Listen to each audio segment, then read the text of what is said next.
नमस्कार, मैं हूं पूजा। बिहार न्यूज में आपका स्वागत है। आज है 16 जुलाई, दिन बुधवार। खबरों की ओर बढ़ने से पहले एक नजर आज की सुर्खियों पर।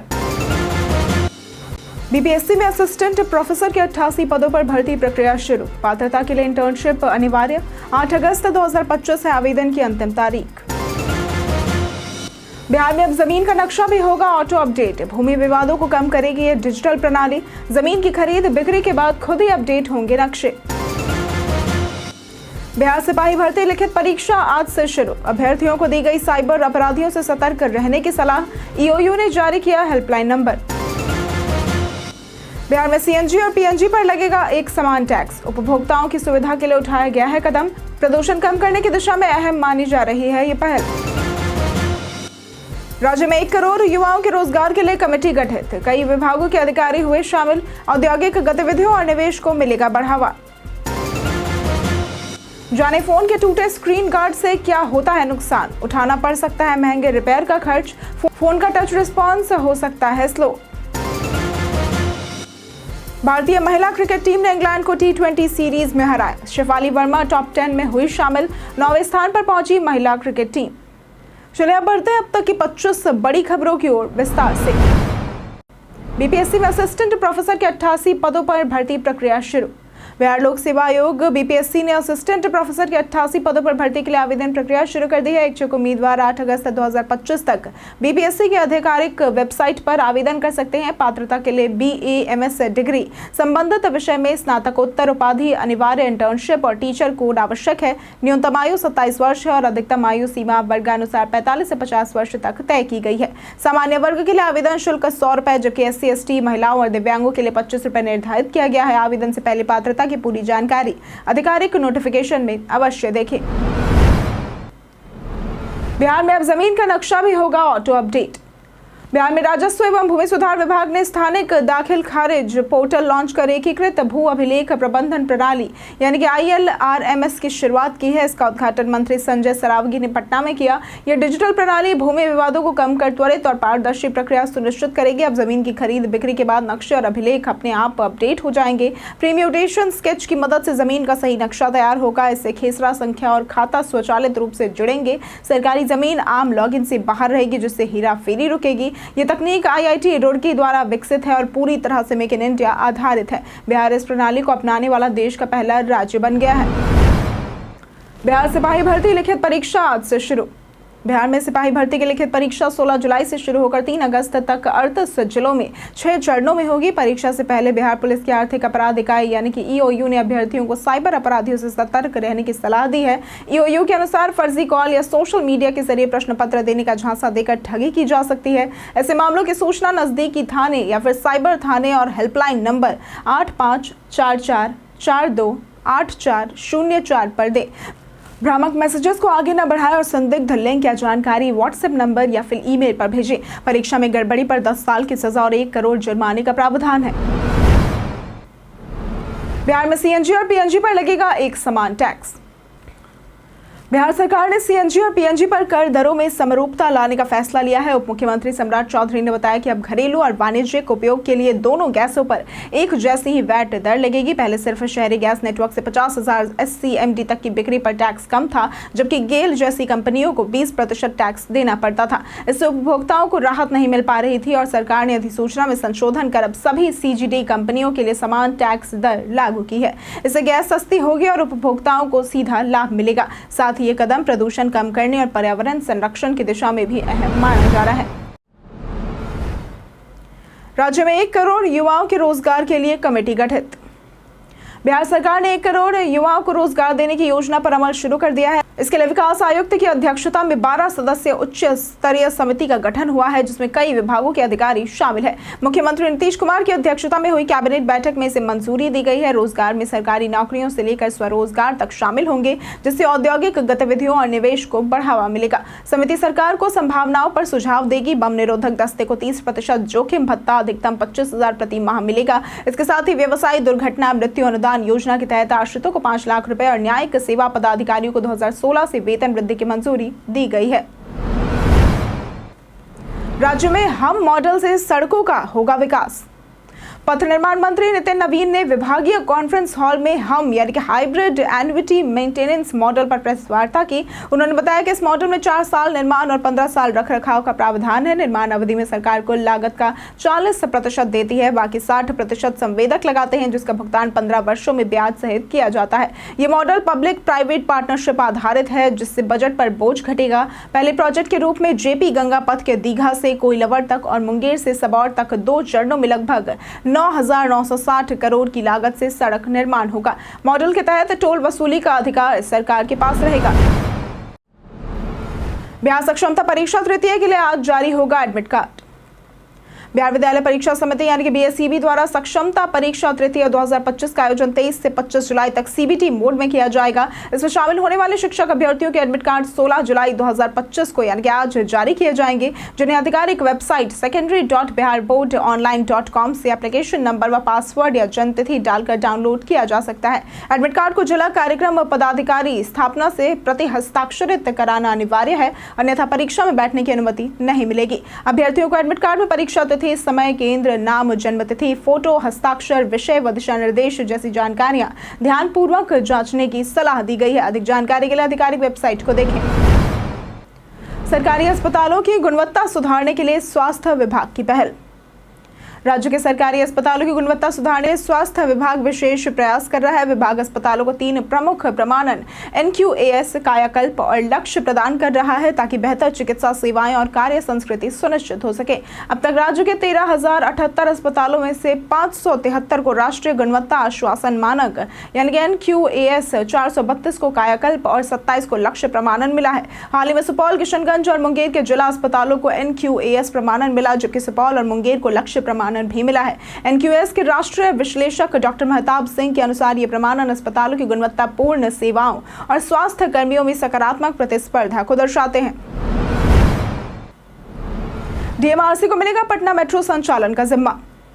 बिहार के उप मुख्यमंत्री सम्राट चौधरी ने बताया कि पटना मेट्रो रेल परियोजना के प्रायोरिटी कॉरिडोर के संचालन व रखरखाव की जिम्मेदारी दिल्ली मेट्रो रेल कॉर्पोरेशन यानी कि DMRC को सौंपी जाएगी। अगस्त 2025 से मार्च 2028 तक के लिए इसका अनुमानित खर्च 179.37 करोड़ रुपए होगा। इस परियोजना के तहत 3 car single train set Pune metro से किराए पर ली जाएगी, जिस पर 21.15 करोड़ रुपए खर्च होंगे। ट्रेन सेट पहले से ऑनबोर्ड सिग्नलिंग सिस्टम से लैस है। ये मेट्रो परियोजना पटना की ट्रैफिक व्यवस्था को आधुनिक बनाएगी, जाम से राहत देगी, सफर का समय घटाएगी और लोगों को पब्लिक ट्रांसपोर्ट का बेहतर विकल्प प्रदान करेगी। सरकार इस दिशा में केंद्र के सहयोग से लगातार प्रयासरत है। बिहार पुलिस को अब नॉट 3 राइफल की जगह मिलेंगे आधुनिक हथियार। बिहार पुलिस की दशकों पुरानी 303 राइफल अब सेवा से हटाई जा रही है। इसकी जगह पुलिस को अत्याधुनिक और छोटे हथियार जैसे कि AK-47, AK-203, INSAS rifle, block pistol और 9 mm ऑटो पिस्टल दिए जा रहे हैं। इसका उद्देश्य पुलिस को आधुनिक बनाना और जनता के बीच उसकी छवि बेहतर करना है। नई नीति के तहत गश्ती और विधि व्यवस्था में बड़े हथियारों की जगह छोटे हथियारों का प्रयोग होगा, ताकि हथियारों का बेवजह प्रदर्शन न हो। हाल ही में भर्ती हुए 21,000 सिपाहियों को प्रशिक्षण नहीं, लेकिन सेना और केंद्रीय बलों से ट्रेनिंग, राइफलें और डमी बुलेट मंगाई गई है। पुलिस बल के लिए हथियारों की खरीद लगातार जारी है। आज पटना के ज्ञान भवन में लगेगा रोजगार मेला।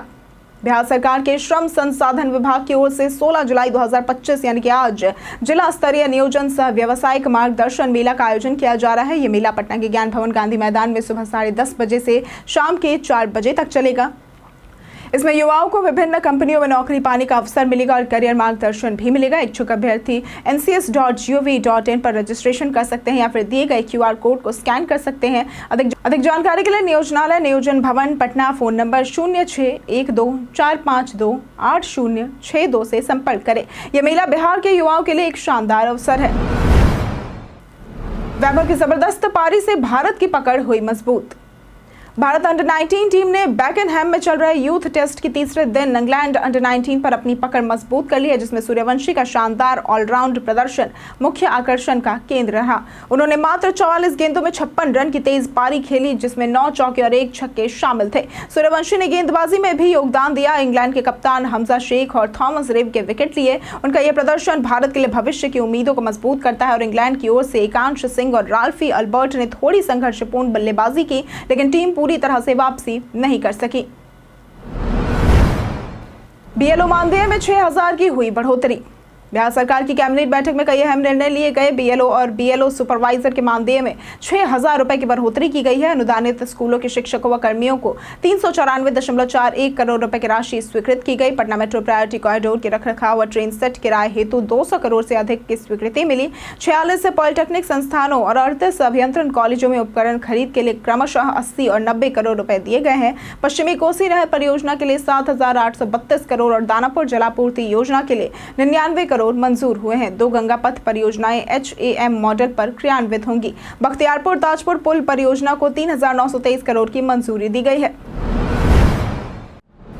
जाने फोन के टूटे स्क्रीन गार्ड से क्या होता है नुकसान। स्मार्टफोन हमारी जिंदगी का एक जरूरी हिस्सा बन गया है, लेकिन टूटे हुए स्क्रीन गार्ड के साथ फोन इस्तेमाल करना खतरनाक हो सकता है। टूटा हुआ स्क्रीन गार्ड असली स्क्रीन को सुरक्षा नहीं देता, जिससे गिरने या दबाव पड़ने पर डिस्प्ले टूट सकती है और महंगे रिपेयर का खर्चा उठाना पड़ सकता है। इसके साथ ही दरारों की वजह से फोन का टच रिस्पॉन्स स्लो हो सकता है, जिससे गेमिंग, टाइपिंग या स्क्रॉलिंग में दिक्कत आती है। टूटा हुआ स्क्रीन गार्ड व्यूइंग एक्सपीरियंस भी खराब करता है और आंखों पर दबाव डालता है। दरारों से धूल या पानी स्क्रीन तक पहुंचकर फोन के अंदरूनी हिस्सों को नुकसान पहुंचा सकते हैं। बारिश के मौसम में ये खतरा और भी ज्यादा बढ़ जाता है। समर्थ पोर्टल से जुड़ेंगे बिहार के सभी विश्वविद्यालय। बिहार के विश्वविद्यालयों में नामांकन से लेकर आय व्यय की सारी गतिविधियां अब समर्थ पोर्टल के जरिए संचालित होंगी। ये व्यवस्था 15 अगस्त तक लागू कर दी जाएगी। शिक्षा मंत्री सुनील कुमार ने बिहार उच्च शिक्षा परिषद की बैठक में निर्देश दिया कि सभी विश्वविद्यालय इस पोर्टल से जुड़ेंगे। अभी केवल पूर्णिया विश्वविद्यालय इस पर कार्यरत है। निगरानी के लिए परिषद में एक विशेष सेल बनाया जाएगा जो तकनीकी सहायता भी देगा। इसके साथ ही न्यायिक निरीक्षण की प्रक्रिया भी तेज होगी। पटना और ललित नारायण मिथिला विश्वविद्यालयों में शोध परियोजनाएं बढ़ाई जाएंगी और उन्हें मॉडल के रूप में विकसित किया जाएगा। पीएम ऊषा योजना और अखिल भारतीय उच्च शिक्षा सर्वेक्षण में भागीदारी भी सुनिश्चित करने के निर्देश दिए गए हैं। मंगलवार को अक्षरा सिंह ने कोर्ट में किया आत्मसमर्पण। भोजपुरी अभिनेत्री और गायिका अक्षरा सिंह इन दिनों कानूनी मामले को लेकर सुर्खियों में है। उन्होंने मंगलवार को बेगूसराय कोर्ट में आत्मसमर्पण किया, जहां उन्हें धारा 406 आपराधिक विश्वासघात और 427 आपराधिक क्षति के तहत 10,000 के निजी मुचलके पर जमानत मिली। मामला लोक गायक शिवेश मिश्रा द्वारा दर्ज केस से जुड़ा है, जिसमें आरोप है कि समस्तीपुर में एक कार्यक्रम के लिए 5.51 लाख की फीस लेने के बावजूद अक्षरा न केवल 2.5 घंटे देर से पहुंची, बल्कि सिर्फ आधा घंटा प्रस्तुति देकर माइक तोड़कर वहां से चली गई। इस घटना से आयोजक को आर्थिक नुकसान हुआ। अब देखना होगा कि अगली सुनवाई में यह मामला सुलझता है या लंबा खिंचता है। राज्य के सभी पैक्सों में एक साथ वार्षिक आम सभा आयोजित। मंगलवार को बिहार के सभी 8,463 पैक्सों में एक साथ वार्षिक आम सभा का आयोजन हुआ, जिसमें वित्तीय वर्ष 2024-25 का ब्यौरा प्रस्तुत किया गया और नए वर्ष की कार्य योजना एवं बजट पारित किए गए। सदस्यों को उनके अधिकार, कर्तव्यों और पैक्स नियमावली की जानकारी दी गई। आम सभा में धान, गेहूं, दलहन, तिलहन, फसल सहायता योजना, कंप्यूटराइजेशन, गोदाम निर्माण और हरित कृषि संयंत्र जैसी योजनाओं पर चर्चा हुई। ग्रामीण अर्थव्यवस्था को मजबूत बनाने, पारदर्शिता और सहभागी प्रबंधन को बढ़ावा देने पर जोर दिया गया। सहकारिता मंत्री डॉक्टर प्रेम कुमार ने कहा कि सरकार सहकारी योजनाओं का लाभ अधिक से अधिक किसानों और ग्रामीणों तक पहुंचाने के लिए प्रतिबद्ध है। समोसे जलेबी पर स्वास्थ्य चेतावनी वाला दावा निकला झूठा। कुछ मीडिया रिपोर्ट्स में यह दावा किया गया कि केंद्रीय स्वास्थ्य मंत्रालय ने समोसे, जलेबी और लड्डू जैसे पारंपरिक भारतीय स्नैक्स पर स्वास्थ्य चेतावनी लगाने का निर्देश दिया है और इस पर पीआईबी फैक्ट चेक ने सफाई देते हुए स्पष्ट किया है कि यह दावा पूरी तरह से फर्जी है। स्वास्थ्य मंत्रालय की ओर से ऐसी कोई भी एडवाइजरी जारी नहीं की गई है जिसमें इन खाद्य पदार्थों पर चेतावनी लेबल लगाने की बात हो। मंत्रालय ने विक्रेताओं द्वारा बेचे जाने वाले खाद्य उत्पादों को लेकर कोई भी विशेष निर्देश नहीं दिया है और भारतीय स्नैक्स को लेकर कोई चयनात्मक रवैया नहीं अपनाया गया है। लोगों से अपील की गई है कि वे सोशल मीडिया पर फैली झूठी सूचनाओं पर बिल्कुल भी भरोसा न करें। जानिए आज कैसा रहेगा बिहार के मौसम का मिजाज। मौसम विभाग के अनुसार अगले 2 से 3 दिनों के दौरान राज्य के अधिकतम व न्यूनतम तापमान में 2 से 3 डिग्री की क्रमिक वृद्धि होने का पूर्वानुमान लगाया गया है, तो वहीं न्यूनतम तापमान में कोई भी विशेष परिवर्तन आने की संभावना नहीं है। प्रदेश के अधिकांश इलाकों में वर्षा होने का पूर्वानुमान लगाया गया है और राज्य के उत्तर भाग के 1 या 2 स्थानों पर गरज बिजली के साथ तेज हवा चलने की भी आशंका जताई गई है। अगर बात करें आज के अधिकतम तापमान की, तो आज का अधिकतम तापमान 36 से 38 डिग्री और न्यूनतम तापमान 26 से 28 डिग्री रहने की संभावना है। पुनपुन में 1,791 लीटर विदेशी शराब हुई जब्त। बिहार मद्य निषेध इकाई के विशेष अभियान दल को सूचना मिली थी कि बाहरी राज्य से अवैध रूप से विदेशी शराब बिहार लाई जा रही है। इसी आधार पर 15 जुलाई 2025 को पटना जिले के पुनपुन थाना पुलिस के सहयोग से कार्रवाई की गई। इस दौरान एक 4 चक्का बोलेरो वाहन से लगभग 1791 लीटर विदेशी शराब बरामद की गई। वाहन को जब्त कर लिया गया है और मौके से 2 अभियुक्तों को भी गिरफ्तार किया गया है। ये कार्रवाई अवैध शराब तस्करी पर रोक लगाने के उद्देश्य से की गई है, जिससे राज्य में शराबबंदी कानून को प्रभावी रूप से लागू किया जा सके। आगे की जांच एवं कानूनी प्रक्रिया जारी है। तेजस्वी यादव का सीएम नीतीश पर वार। बिहार में अगले 5 साल में 1 करोड़ नौकरी और रोजगार सृजन के कैबिनेट फैसले पर नेता प्रतिपक्ष तेजस्वी यादव ने मुख्यमंत्री नीतीश कुमार पर हमला बोला है। उन्होंने कहा कि जब सरकार का विदाई समय आ गया है तब यह घोषणा की जा रही है कि तेजस्वी ने नीतीश पर तंज कसा कि अब उनसे कोई नहीं पूछेगा कि पैसा कहां से आएगा, जबकि पहले उनके 10 लाख नौकरी के वादे पर ऐसा सवाल उठाया गया था। वहीं कांग्रेस नेता राहुल गांधी द्वारा बिहार को क्राइम कैपिटल कहे जाने पर तेजस्वी ने समर्थन करते हुए कहा कि राज्य में अपराध चरम पर है, हर तरफ गोलीबारी हो रही है और शासन पूरी तरह से निष्क्रिय हो गया है। भारतीय महिला क्रिकेट टीम की शेफाली वर्मा टॉप 10 में हुई शामिल। भारतीय महिला टीम ने इंग्लैंड को उसकी सरजमी पर 5 मैचों की T20 सीरीज में हरा दिया है। सीरीज में सलामी बल्लेबाज शेफाली वर्मा ने शानदार प्रदर्शन किया और 158.56 की स्ट्राइक रेट से 176 रन बनाए। चौथे मैच में उन्होंने 75 रन ठोके, जिससे वो ICC T20 रैंकिंग में 4 पायदान चढ़कर 9वें स्थान पर पहुंच गई है। उनकी जोड़ीदार स्मृति मंधाना ने सबसे ज्यादा 221 रन बनाए और तीसरे स्थान पर बनी हुई है। गेंदबाज अरुंधति रेड्डी को भी फायदा मिला। वे 39वें ऑलराउंडर रैंकिंग में 80वें स्थान पर पहुंची है। इंग्लैंड की चार्ली डीन गेंदबाजी रैंकिंग में 6ठे और सोफी डंकली बल्लेबाजी रैंकिंग में 19वें स्थान पर आ गई है। कई कारणों से दर्ज है भारत के इतिहास में आज की तारीख। आज के दिन 1893 ने नागरी प्रचारिणी सभा की स्थापना हिंदी भाषा, साहित्य और देवनागरी लिपि के प्रचार प्रसार के लिए हुई थी। आज के दिन 1909 में स्वतंत्रता संग्राम सेनानी अरुणा असफ अली का जन्म हुआ, जो भारत की प्रमुख महिला स्वतंत्रता सेनानियों में से थी। 1968 में आज के दिन मशहूर हॉकी खिलाड़ी धनराज पिल्ले का जन्म हुआ था। 2011 में आज के दिन जनगणना रिपोर्ट के अनुसार भारत में पिछले दशक में जनसंख्या में 17.64% की वृद्धि हुई, जिसमें शहरी आबादी की वृद्धि दर 31.80% और ग्रामीण 12.18% रही। 2021 में प्रसिद्ध अभिनेत्री सुरेखा सिकरी का निधन हुआ, जिन्होंने फिल्म और टीवी में अहम योगदान दिया। अंतरिक्ष से लौटे भारतीय मूल के शुभांशु शुक्ला।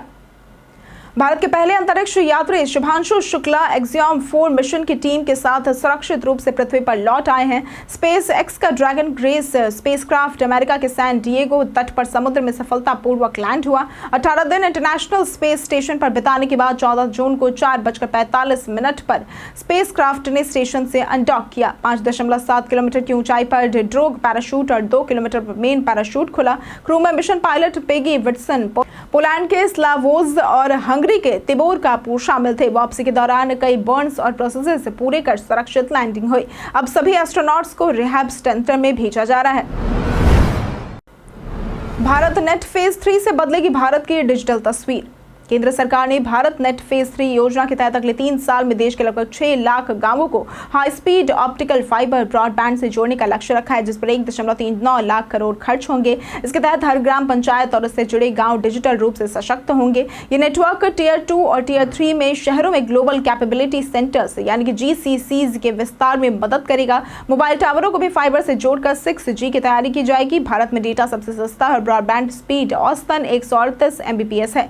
99.6% GCC क्षेत्रों में 5G मौजूद है। सरकार R&D, स्टार्टअप्स और SMEs को भी बढ़ावा दे रही है और विदेशी कंपनियों के लिए सिंगल विंडो पोर्टल बना रही है। हम प्रतिदिन आपसे 5 ऐसे जरूरी सवाल और उसके जवाब बताएंगे जो कि BPSC, बिहार पुलिस, दारोगा समेत SSC जैसे अन्य प्रतियोगी परीक्षाओं में काम आएंगे। सवाल इतिहास, बिहार स्पेशल, विज्ञान, करंट अफेयर्स और भूगोल से रहेंगे। पूछे गए 5 सवालों में आपने कितना सही उत्तर दिया ये हमें कमेंट करके जरूर बताएं।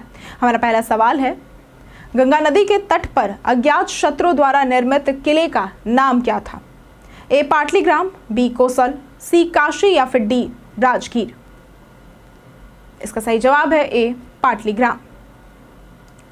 हमारा दूसरा सवाल है, कौन सा बौद्ध इतिहास श्रीलंका में बौद्ध धर्म के उदय और विस्तार के बारे में बताता है? A Buddha Charit, B Dipavamsa, C कुलवंश या फिर D महावंश। इसका सही जवाब है डी महावंश। हमारा तीसरा सवाल है, पटना उच्च न्यायालय की स्थापना किस वर्ष हुई थी?